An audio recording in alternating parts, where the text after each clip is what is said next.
प्यारे साथियों, आपका अपना एक्टिव सॉल्यूशन क्लास में स्वागत है। आज हम इस वीडियो में बात करेंगे मैट्रिक परीक्षा बोर्ड 2025 का जो साइंस का जो वीवीआई सब्जेक्टिव क्वेश्चन बन रहा है, ठीक है। और यहाँ पर बात करेंगे कि परीक्षा में छपने वाला महत्वपूर्ण प्रश्न, ये परीक्षा जो होते हैं, परीक्षा में बार बार क्या होते हैं, पूछे जाते हैं, ठीक है। उसके बाद यहाँ पर चलिए, आपका ज़्यादा समय नहीं लेंगे। पहला क्वेश्चन क्या दे रखा है, तो पहला क्वेश्चन दे रखा है कि धातु के भौतिक गुण को लिखे। तो धातु का भौतिक गुण बताना है और आपको इसके रिलेटेड आपको इसका रासायनिक गुण भी याद कर लेना है, ठीक है। तो चलिए, हम उत्तर में दिया है कि धातु के भौतिक गुण निम्न है।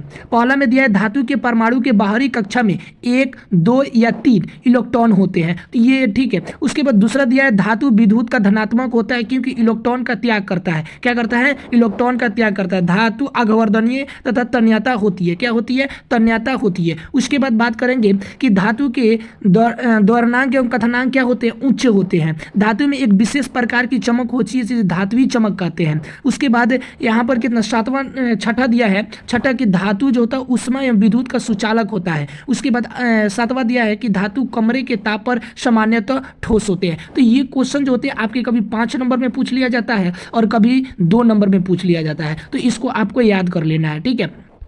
उसके बाद यहाँ पर बात करेंगे अमीटर किसे कहते हैं, ठीक है। बहुत इंपॉर्टेंट क्वेश्चन है, वीवीआई लगाएंगे, ठीक है। उसके बाद यहाँ पर हम बात करते हैं कि अमीटर एक ऐसा तंत्र है जिसके द्वारा विद्युत परिपथ में धारा के प्रवाह को मापा जाता है। क्या होता है? विद्युत धारा को क्या कहा जाता है? परिपथ में क्या किया जाता है? जो परिपथ में धारा को मापा जाता है, सबसे इंपॉर्टेंट बात है। इसे हमेशा श्रेणी क्रम में जोड़ा जाता है। ऑब्जेक्टिव क्वेश्चन पूछा जाता है, अमीटर को किस क्रम में जोड़ा जाता है? इससे इस प्रकार से जोड़े जाते हैं कि इसे धन ध्रुव को से विद्युत धारा प्रवेश करता है तथा ऋण ध्रुव से बाहर निकलता है। किससे? धन ध्रुव से क्या करता है?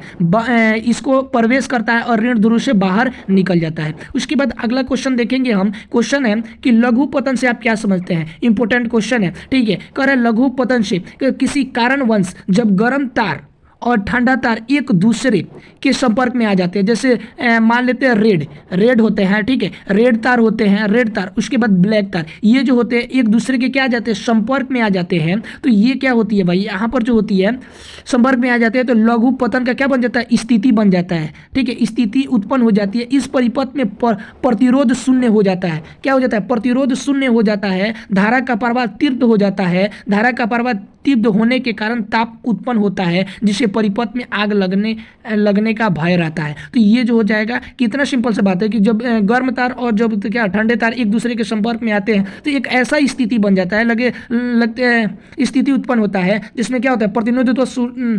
प्रतिरोध शून्य हो जाता है और प्रवाह जो हो जाता है, इसका जो धारा का प्रवाह होता है वो तीव्र होता है। इसी को लघु पतन कहा जाता है, ठीक है। उसके बाद अब बात करेंगे यहाँ पर 4 नंबर क्वेश्चन जो काफी इंपॉर्टेंट है, जो आपके 5 नंबर में भी पूछा जाता है, ठीक है, और 2 नंबर में भी पूछा जाता है। यहाँ पर कह रहा है खनिज।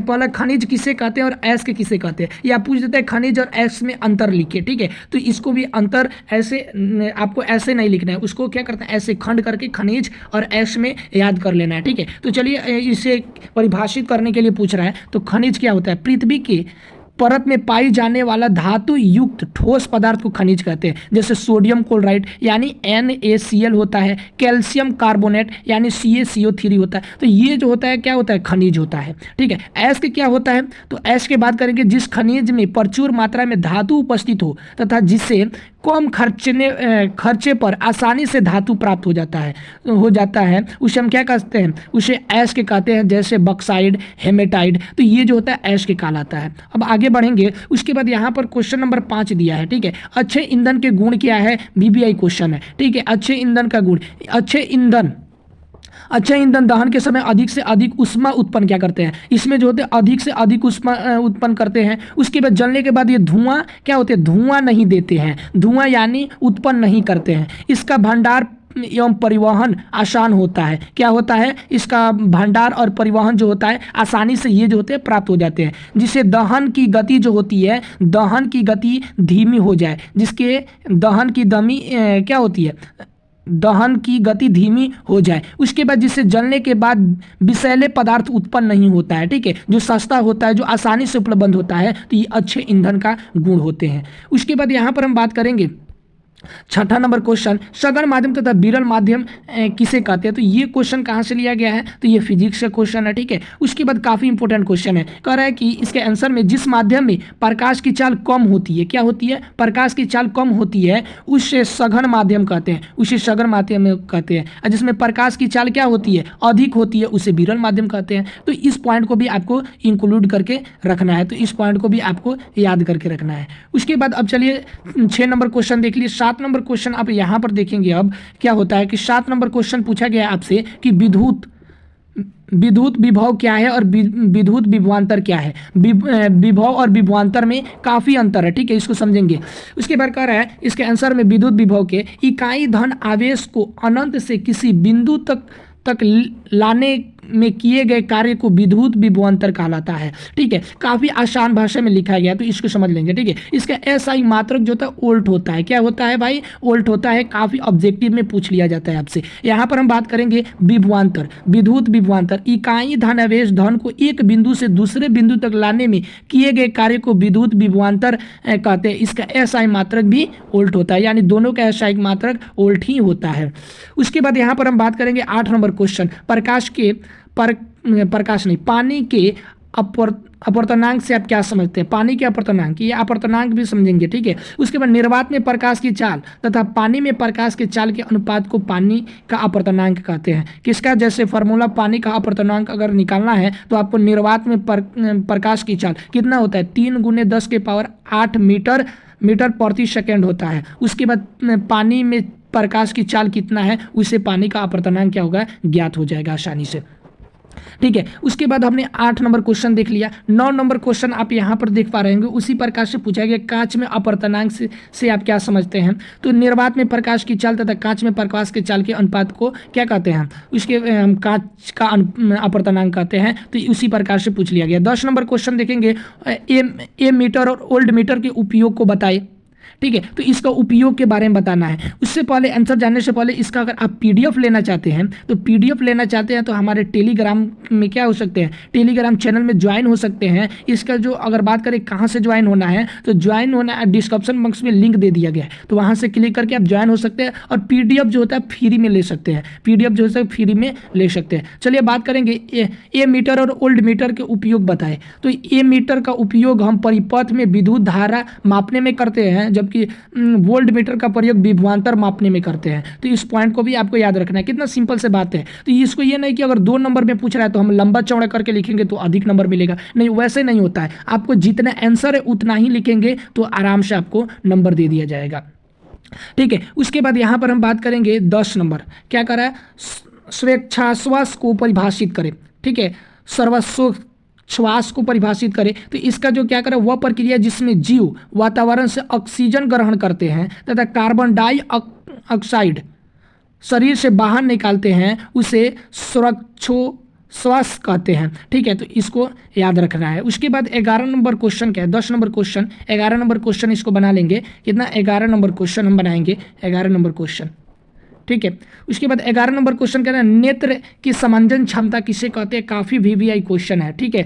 उसके बाद कह रहा है नेत्र की वह क्षमता जिसके कारण नेत्र लेंस की फोकस दूरी में परिवर्तन करके नज़दीक और दूर की वस्तुओं को स्पष्ट देखने की क्षमता को नेत्र की समंजन क्षमता कहते हैं, ठीक है। ये कई बार एग्जाम में आपके पूछे गए हैं, ठीक है। उसके बाद नेत्र की वह क्षमता, क्या नेत्र की एक क्षमता होती है जिसके कारण जो होती है नेत्र लेंस नेत्र में कौन सा लेंस पाया जाता है? उत्तल लेंस पाया जाता है। नेत्र लेंस की फोकस दूरी में अब क्या करेगा, परिवर्तन करके नज़दीक और दूर वस्तु को क्या करेगा, स्पष्ट रूप से देखने की क्षमता को हम नेत्र की समंजन क्षमता कहते हैं। उसके बाद 12 नंबर क्वेश्चन देख सकते हैं, क्या लिखा हुआ है, कह रहा है कि पानी में डूबी हुई लकड़ी मोड़ी हुई प्रतीत होती है, क्यों?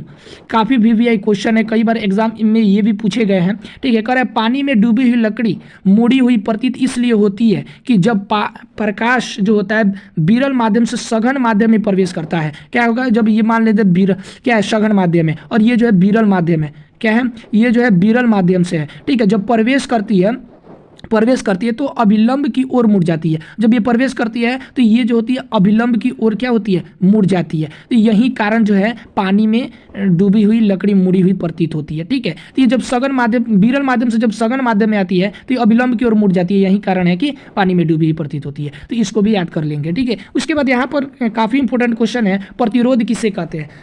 तो इसके आंसर दिया हुआ है, जो धारा के प्रवाह का विरोध करता है उसे प्रतिरोध करते हैं। यानी धारा क्या होगा, धारा का उसका विरोध करता है, उसी को हम क्या कहते हैं, प्रतिरोध कहते हैं। प्रतिरोध को आर से सूचित किया जाता है, इसका एसआई मात्रक ओम होता है। ओम को इस प्रकार सूचित किया जाता है। ठीक है, सबसे कम प्रतिरोध चांदी का होता है। काफी इंपॉर्टेंट क्वेश्चन है, ऑब्जेक्टिव में भी पूछ लिया जाता है। इसलिए चांदी विद्युत का सर्वोत्तम क्या है, चालक होता है।